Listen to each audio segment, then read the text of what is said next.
How's it going, everybody? Welcome to episode 15 of the ChiTown podcast. And today I'm going to be talking about the Chicago Bears and their breaking news and a little bit of college basketball and football just to kind of fill the dead news that we've gotten this winter. And this is probably going to be a shorter episode, unfortunately.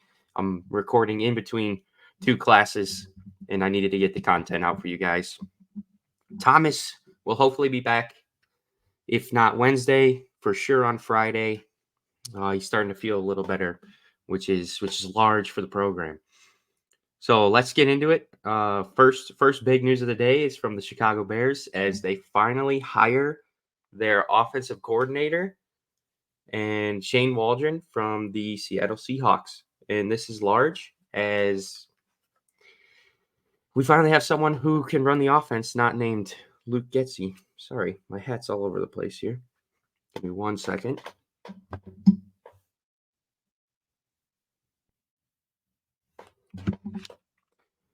Good enough. All right. So Shane Waldron, new offensive coordinator for the Chicago Bears. And really, I think Thomas and we had him as our either 1A or 1B option, the other being Kubiak from the 49ers. And really overall, I think this is going to help the Bears going forward. For everyone arguing on Twitter, I'll have my thoughts on this in a minute, but it doesn't 100% signal whether the Bears are going to keep Fields and trade the first overall pick or if they're going to trade Fields and take Caleb Williams first overall, which leads me to my next segment. What does this mean going forward? And we know that in his time in Seattle, he ran a lot of 12 personnel, which is one running back and two tight ends. So I could see the Bears trying to target another tight end either in free agency or if they get lucky, target Brock Bowers in the draft with their 9th overall pick. We'll see with that just because Waldron could switch his scheme based on what the Bears already have. Top 10 tight end already, top 10 wide receiver. So he might switch to fit their needs instead of going out and you get essentially having to fill more holes just by his scheme alone. And with that, I mean, obviously you're having to allocate resources. If you take Brock Bowers to run a 12 personnel, you're missing out on the opportunity to draft a playmaking wide receiver like a Rome Odunze or a franchise tackle like a Olu Fashanu. So it'll be interesting to see the route the Bears go with that. I'd be all over it if they wanted to run with the 12 personnel, take a quarterback at 1, and then at 9, try and get Brock Bowers or try and even trade up for Brock Bowers. I'd 100% be all over that, and I think that'd be a smart move to go. I could also see them trading back from 9 and trying to recoup a second-round pick and then targeting an edge rusher like a Latu or a Jared Verse later in the draft. But we'll see how that works out and some possible roster implications here. Everyone knows the Seahawks wide receiver core was elite. I mean, you have DK Metcalf, Tyler Lockett, Jackson Smith, and Jigba. The Bears don't have those three guys, right? You have DJ Moore, elite wide receiver. Darnell Mooney, a free agent, kind of played his way out of Chicago, got schemed out of Chicago. It's unfortunate because Darnell Mooney's just he's a football player. Like, I remember everyone was freaking out. He had his 1,000-yard season a couple years ago, and he's like, wide receiver one. It didn't work out that way. It's unfortunate, but at the same time, you have to realize that could have been a fluke year, right? With Nagy throwing the ball a lot, trying to save his job. But I wouldn't mind bringing him back on the right deal because Waldron's offense is a 3 wide receiver type offense. You need a good wide receiver 1. Look at the Seahawks and DK Metcalf. You need a good wide receiver 2. Again, look at the Seahawks, Tyler Lockett, and you need a good slot wide receiver Again, look at the Seahawks, Jackson Smith and Jigba. So while I'm for taking Brock Bowers at 9, also you're going to need to fill a hole in the wide receiver spot, and a Roma Dunze is really helpful for that. And I'm looking up, like, Brock Bowers is a unicorn, right? But there are a lot of tight ends that are available. Like Dalton Schultz is a free agent. Hunter Henry is a free agent. Noah Fant is a free agent. Gerald Everett's a free agent. There are other tight ends for you to be able to run 12 personnel, because let's be real, you're not running 12 personnel with Cole Kmet and then Mercedes Lewis, right? It's just not going to work. I will say, though, I think it will be interesting to see who the primary tight end is, because you don't want to have an Atlanta situation where you draft this freak offensive tight end and then you just have him block all the time. But at the same time, you just paid your guy, Cole Kmet, homegrown. He's been here for a couple years now. Had, I think, the best year of his career offensively. Let's take a look. Best year of his career offensively, I think.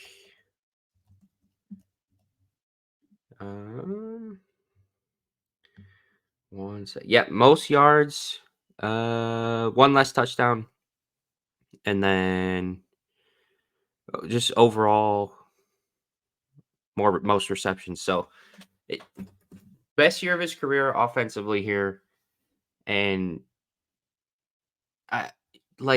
you don't want to have him just be a blocker, right? Because he could be a huge part of your offense. You don't want to have him be the extra offensive lineman on the field every time, because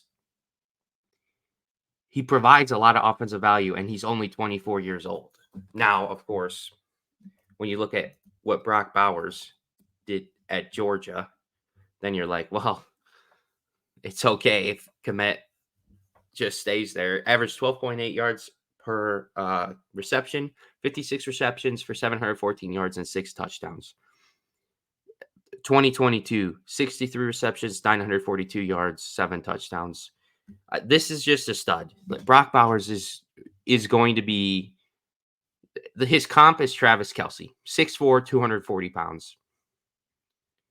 That's what it is. His comp is Travis Kelce. It's just, it would be tough to try and force the ball to Kmet just because you extended him. If you did end up drafting Brock Bowers, because that's a freak of nature. And like I said, it's like Kyle Pitts. Kyle Pitts was a unicorn, and now the Falcons just use him completely wrong, which, I mean, Arthur Smith was terrible last year because he has a generational tight end and a generational running back just used completely wrong.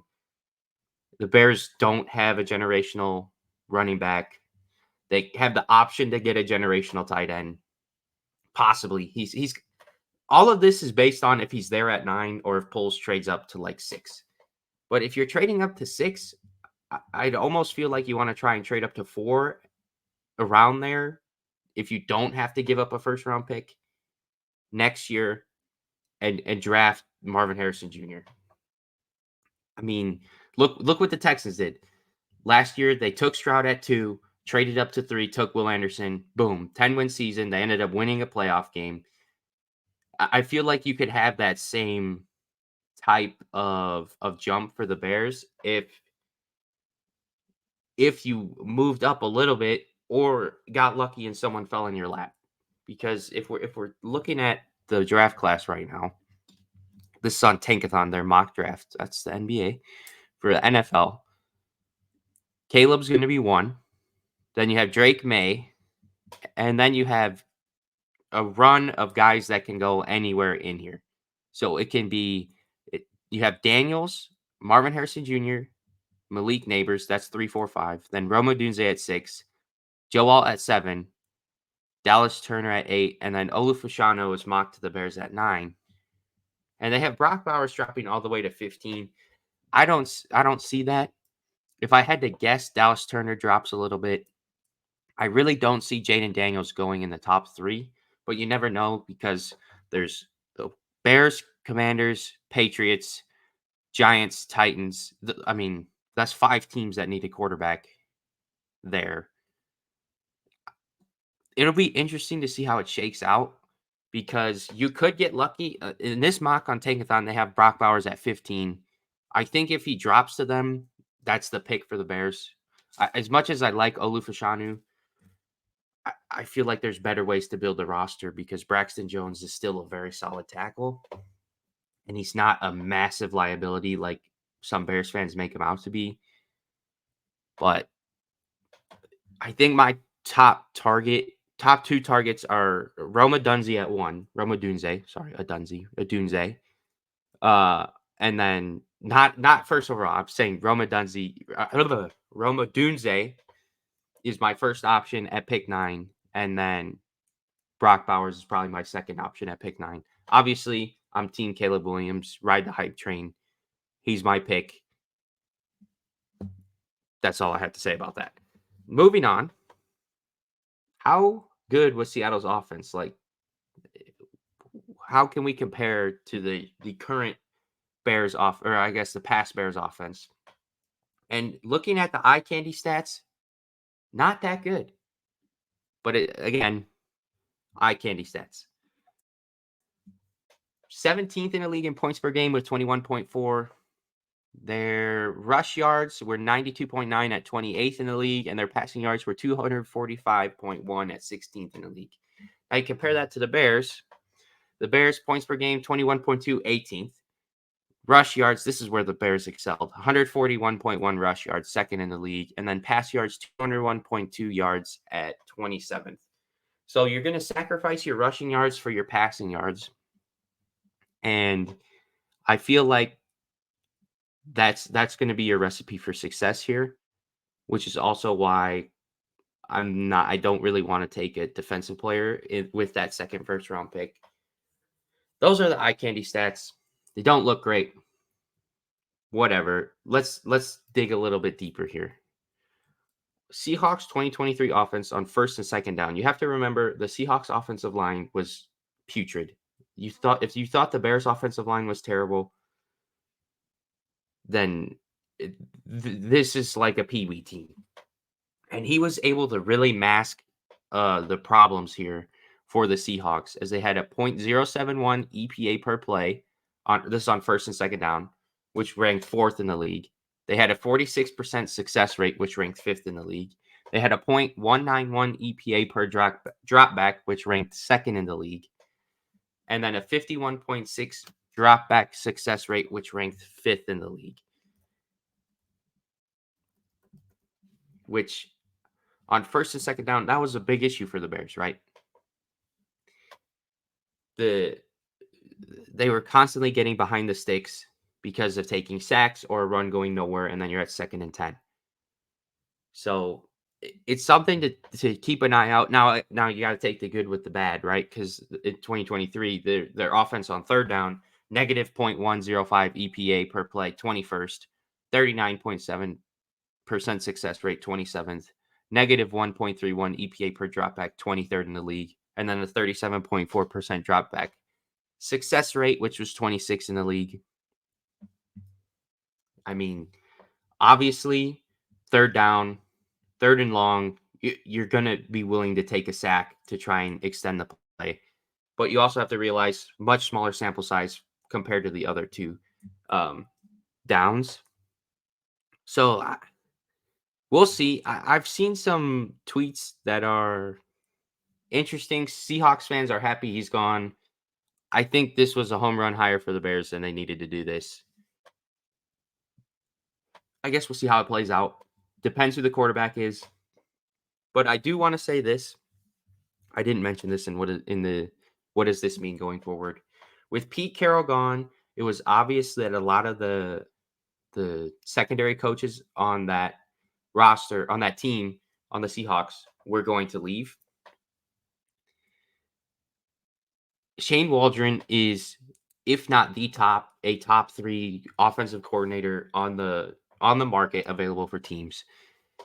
I find it very difficult to believe that he's going to bet on a fourth year quarterback who has struggled to throw the ball his first two and a half, 3 years in the league when he's trying to take that next step and get a head coach job. If there, I remember we said this about Getsy. Everyone was scared he was going to leave for a head coaching job because we hired Matt Eberflus. If there was someone who I wouldn't be scared because that means the offense is doing well. Shane Waldron would be someone I could see definitely leaving for a head coach. Look at the Lions, right? They bring in Ben Johnson. Ben Johnson lights it up for them for 2 years. They're in the NFC Championship game. Now he's leaving this year. Now I'm not saying the Bears are going to be in the NFC Championship game. I'm saying that type of trajectory is where I see the Bears in the next 3 years, not especially. This is granted they take Caleb Williams at 1. I could see that type of timeline for the Bears. And then everyone's so scared of the OC leaving. But if the OC leaves, that means the offense was humming. And at that point, your offense is good enough, and it most likely it's because of your quarterback, which that's never happened for the Bears. The Bears offense has been good because of their secondary pieces, like their wide receiver or their running back, or they had a really good offensive line. They've never had a team that was elite offensively solely because of their quarterback. Look at what Mahomes is dealing with outside of Travis Kelce, right? Look at CJ Stroud outside of really Nico Collins. Tank Dell's been hurt. He was good, but the quarterback should elevate the team. The rest of the team should not be there to carry the quarterback, is what I'm trying to say. And which is, I think Poles understands this, which is 100% why I think Caleb will be the pick at 1. April can't get here soon enough. Now, because of the slow news week outside of the offensive coordinator hire, I've decided we're going to talk about college basketball and college football. Specifically, our two schools. I will say I apologize. I don't know as much about Kentucky football and Kentucky basketball as I do about Arizona football and Arizona basketball. So I apologize. We'll see how this goes. This could go terribly. This is mostly going to be an Arizona heavy segment with Kentucky sprinkled in here. But I'll give some Final Four predictions, and I'll talk about the top 25 for basketball. Football is definitely going to be Arizona heavy and Kentucky heavy because there is no football. Right. College basketball is currently in season. So let's get to it. Our two schools, obviously, I go to the University of Arizona. Thomas goes to the University of Kentucky. We're both Wildcats, just different schools. And what can we expect from both teams moving forward? I think Kentucky will run away with the SEC. This is a top 5 team in the country, I think. Looking at the AP poll, Kentucky slots in at 6. I have them better than Purdue, Houston, and Tennessee. Tennessee is going to be their one tough game in the SEC. Let me find the standings here. Oh, here we go. And of course, I forgot Auburn, another good team. SEC has 3 top 10 teams. I think it's probably going to go to Kentucky. I could see Auburn. Auburn's a really good squad. The problem with Kentucky is their defense is atrocious. Looking at Ken Palm rankings, let's see. Kentucky is currently 6th in the country, but at Ken Palm, they are 16th. Their offense is elite at 123, which is the 4th best offense. Their defense is terrible at 102, which is the 73rd best defense. Compare that to Arizona, who's currently 8th in the AP Top 25 poll, but number 3 in KenPom rankings.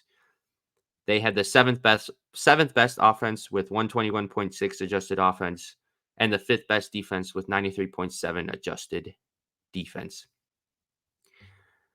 It'll be interesting.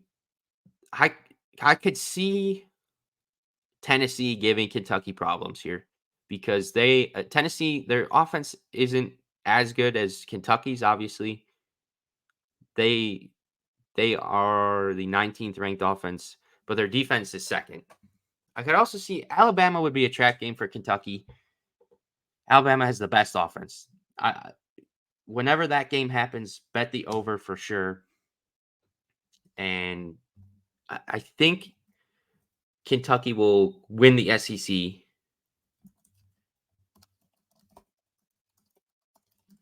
But they do have some bumps along the road. Versus Arizona, the Pac-12 this year in basketball is absolutely horrendous. It's embarrassingly bad. What's even worse is Arizona currently has 2 Pac-12 losses to Stanford and Washington State.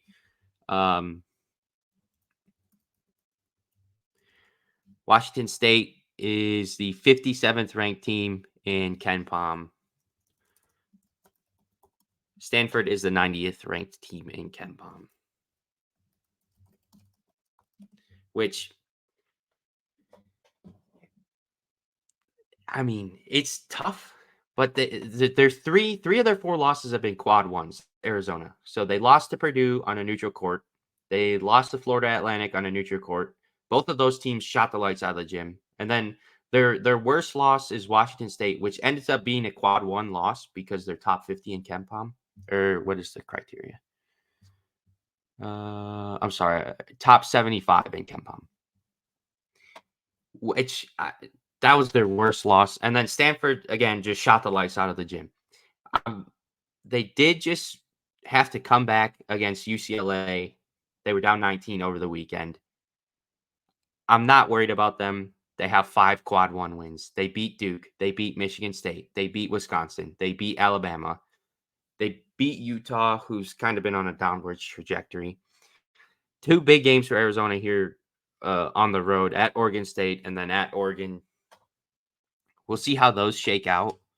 They have only 3 quad 1 games left. That's how bad the Pac-12 is. That could change by the end of the year.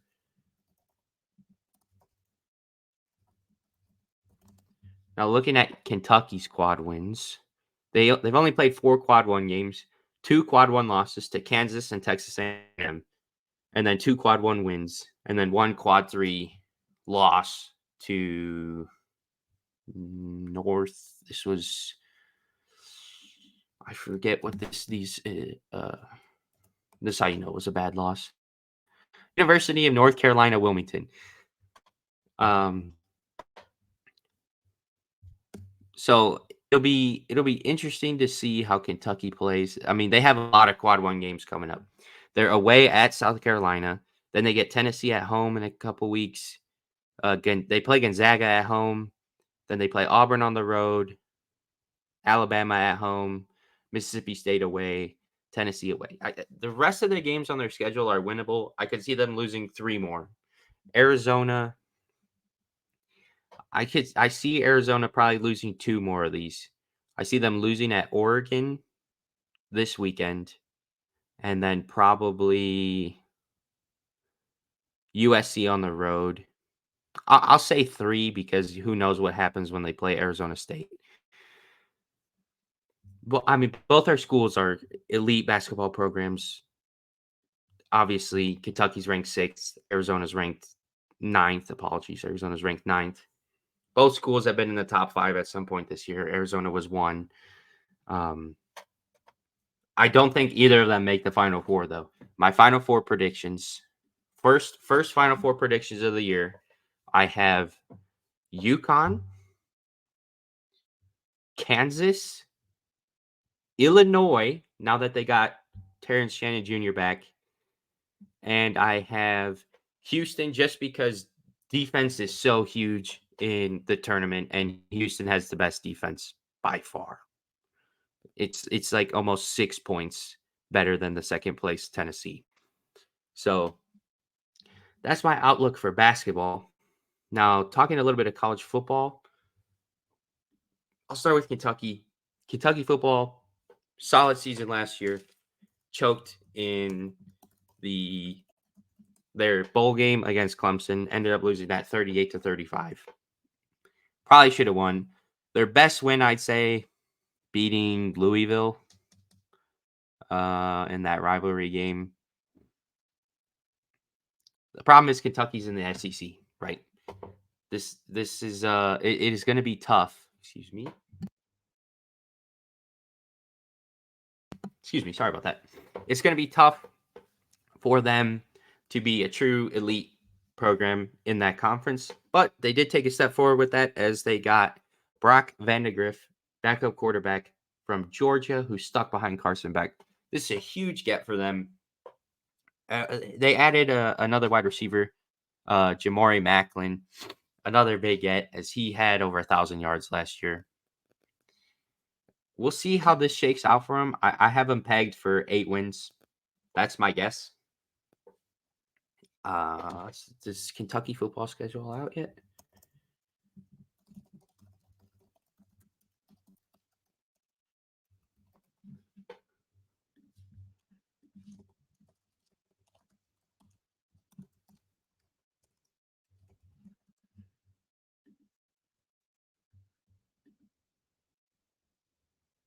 Okay, so Kentucky's football schedule.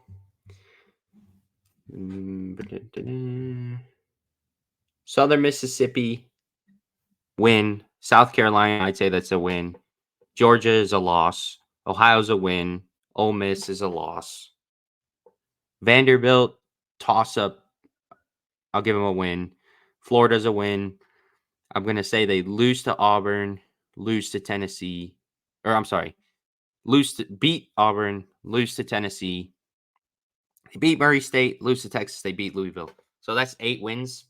That's where I have them. We'll see how that shakes out for him, though.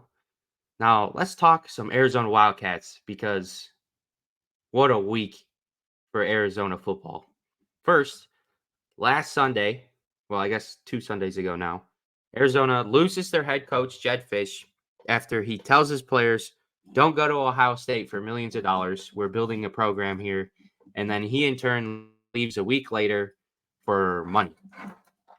What a clown. Tucson now hates Jed Fish. Arizona scrambles and hires Brent Brennan as their new head coach.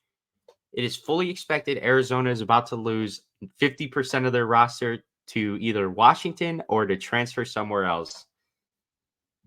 Fast forward to this past Saturday, Arizona retains almost all of their roster, including Noah Fafita and Tetaroa McMillan, which no one expected. They announced this at the basketball game at UCLA.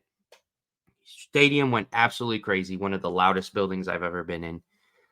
And yes, Arizona loses their top running back, Jonah Coleman, to Washington, and I think their two of their top 5 2024 recruits to Washington.